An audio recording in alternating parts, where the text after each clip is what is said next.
Once it's installed, you can write this command, which is mongo sh to check the status. So just write mongo sh, and if everything is working fine, then this mongo sh command is going to connect to your default MongoDB server, which is running on your local host, right?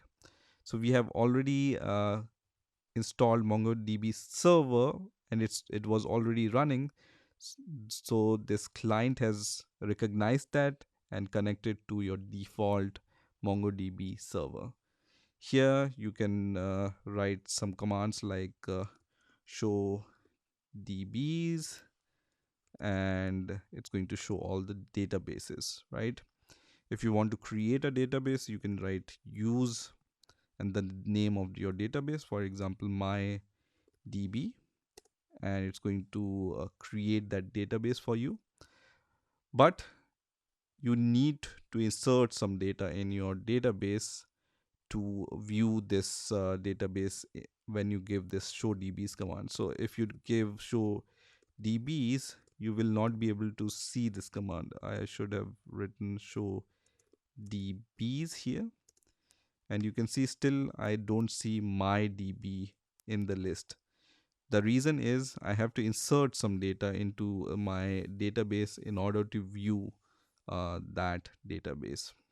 So in order to create a collection, you can write this command db dot create collection, right? So I just need to write db dot create collection, and then in the parenthesis just give the name of your collection.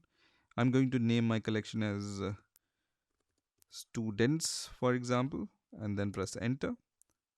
Now in order to view the collections inside my database, I can say show collections here, and you can see I have one collection which is students collection, right? In order to insert data, I can write db dot the collection name, which is